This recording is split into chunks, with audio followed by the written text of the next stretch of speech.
Olá pessoal, na nossa aula de hoje nós vamos iniciar a apostila 3 com um assunto sobre circunferência, tá?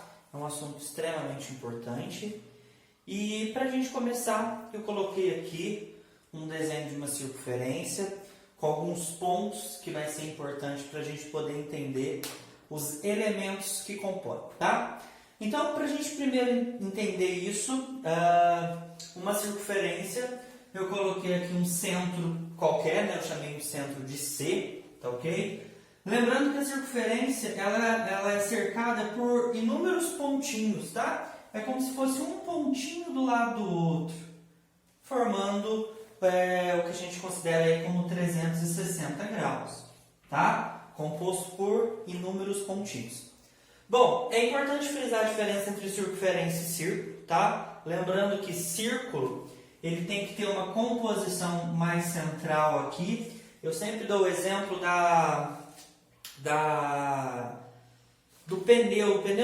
do aro, né, da bicicleta. Se a gente for colocar como apenas o aro, né, aquela parte em volta, somente o aro, eu considero o aro como sendo uma circunferência. Agora, quando eu pego as raias, tá vendo que está partindo do centro, né, até as extremidades? E aí eu vou ter o círculo. Tá? É como se o círculo estivesse pintado e a circunferência não. Beleza? Então vamos lá. Primeiro item que a gente precisa saber. A distância do centro até qualquer parte da nossa circunferência nós chamamos de raio. Então eu tenho aqui que o raio, por exemplo, é igual à medida C até a medida B, tá ok? Medida CB. Outra informação importante, a distância entre uma extremidade e a outra partindo do centro, né, ou passando do centro, nós chamamos de diâmetro, tá ok? Então, o diâmetro é a medida aqui, ó, do A até o B e parte-se do centro. A grosso modo, gente, é como se o diâmetro ele fosse o dobro do raio. Dois raios somados formam um diâmetro, tá? Uma outra coisa importante que a gente precisa entender eu coloquei um outro ponto aqui que não seja central, a distância entre dois pontos dessa circunferência que não passe pelo centro, nós chamamos de corda. Tá ok? Então nós temos aí o exemplo de E. A distância de D até E forma o que nós chamamos de corda. Então, corda parece muito com o diâmetro. A diferença é que o diâmetro tem que passar necessariamente pelo centro e a corda não passa pelo centro. Bom, outra coisinha. Imagina a distância aqui, ó, de A até B. Tá vendo? Nós temos a metade da circunferência. E isso é chamado de semicircunferência, que é a distância... a metade, né? A metade exata de uma circunferência. Tranquilo, pessoal, esses elementos aí? Bom, então nós vamos também precisar conhecer dois itens importantes, que é a área e o comprimento. Talvez o que nós vamos utilizar bastante aí, tá? Bom, o comprimento, gente, é muito engraçado a gente trabalhar com comprimento. Porque, imagina só, essa circunferência, se eu quebrar ela, eu posso esticá-la, tá certo? Imagina que essa folha aqui seja uma circunferência, né? Então, imagina só, eu tenho uma folha que forma uma circunferência. Deixa eu tentar fazer melhorzinho aqui.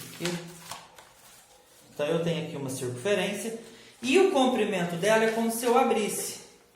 Está vendo que ela forma necessariamente uma reta? Então, a mesma coisa vai acontecer aqui, tá? Eu vou ter uma reta. E essa reta, eu inverno ela, forma uma circunferência. Para nós calcularmos o comprimento, nós temos que comprimento Algumas apostilas falam de perímetro, também não está errado não. O comprimento é a medida de 2 vezes o valor do π vezes o valor do raio, tá? 2 vezes o π vezes o r.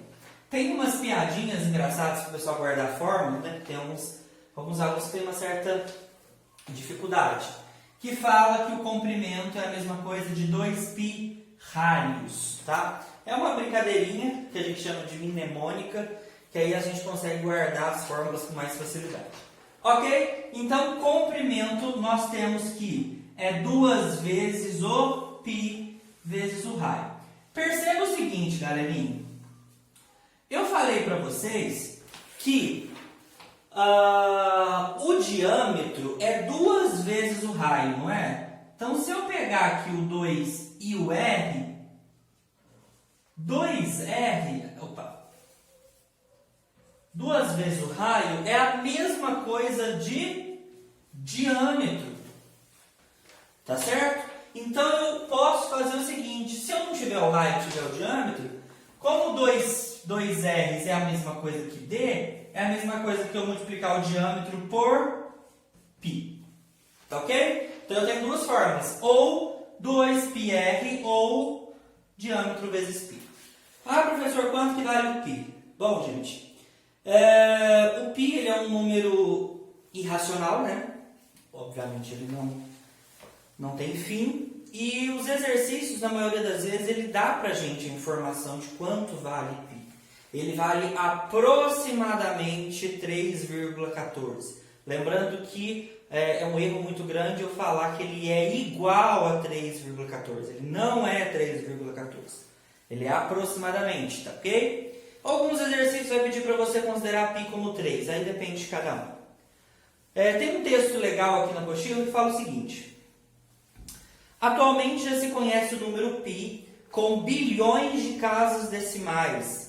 E os estudos necessários para avançar na determinação dessas casas decimais permitem também avanços interessantes, não só para o conhecimento matemático, mas para diversas áreas, como a computação, por exemplo, uma vez que se pode testar a potência de novos processadores a partir da análise do tempo que é necessário para que tais processadores determinem cada dígito. Então é uma curiosidade, lembrando que a descoberta, né, do próximo dígito do π, ele acontece muito, se eu não me engano, alguns anos atrás, um matemático, ele acabou ganhando o Nobel de Matemática por ter descoberto mais uma casa decimal do π. Pode parecer bobeira, mas isso ajuda muito na nossa tecnologia, ok? Bom, comprimento 2πr ou a mesma coisa que diâmetro vezes π. E a área da circunferência é usada em πr ao quadrado. Gente, isso daqui é o resumo daquilo que a gente vai precisar para a gente poder fazer os nossos exercícios, ok? Pessoal, a apostila de vocês vai trabalhar muito com dois itens importantes, duas medidas de arcos importantes, que é os radianos e o grau. Nós vamos trabalhar muito com elas e talvez esses dois itens sejam os itens mais importantes para que a gente consiga avançar futuramente no estudo da trigonometria, tá? A gente precisa saber isso daqui na ponta da língua, não tem como falhar. Eu vou disponibilizar um novo vídeo para vocês falando sobre essas medidas, até outras que nós utilizamos como o grado, né? Aí tem um pouquinho de grau, tem um pouquinho de radiano, para vocês terem um assunto mais completo. Mas o que a gente precisa saber? Nós sabemos que uma circunferência, ela tem em graus 360, né? 360 graus equivale a uma volta completa nessa circunferência. Bom, 360 graus equivale a 2π radianos. Onde esse π aí, gente, ele não é importante transformá-lo para 3,14 não, tá ok? Nesse caso, quando nós estamos falando de grau e radiano, esse π equivale a 180 graus. Por isso que são 2 πs, porque 2 vezes 180 graus equivale a 360 graus. A apostila deu um exemplo para transformar 10 graus para radiano, tá? E aí a gente utiliza a regra de 3. Nós podemos considerar o seguinte, eu já falei para vocês que π radianos vale 180 graus. Não é isso? A gente já viu que o π radianos vale 180 graus. Então, quanto que vale 10 graus? Vai valer x. Lembrando que grau debaixo de grau, radiano debaixo de radiano. E aí eu multiplico 180 vezes x, 180x. 10 vezes π, 10π. Passo o 180 dividindo, vou ter x igual a 10π sobre 180. Posso, obviamente, cortar o zero com o zero, eu vou ter 1 vezes π, e embaixo 18. Portanto, eu tenho 18, π sobre 18 radianos. Tá ok? E se porventura eu desse para vocês a informação contrária, né? Vamos supor aí que o exercício pedisse para transformar de radiano para grau. É mais fácil. Vamos supor que eu tenho aí π sobre 18. Ele quer transformar isso para grau. É simples. No lugar do π, eu vou substituir por 180 e dividindo aqui, no caso, por 18, vai dar 10 graus. Super simples. Ah, Bruno, eu coloquei aí π sobre 4. Não sei. π sobre 4 radianos são quantos graus? No lugar do π, 180, dividido por 4, 45 graus. Tá ok? Super simples, né? Pessoal, então é isso. O vídeo de hoje ele é bem curtinho. Nós vamos fazer o primeiro módulo da apostila 3. Qualquer dúvida, só me chamar, ok?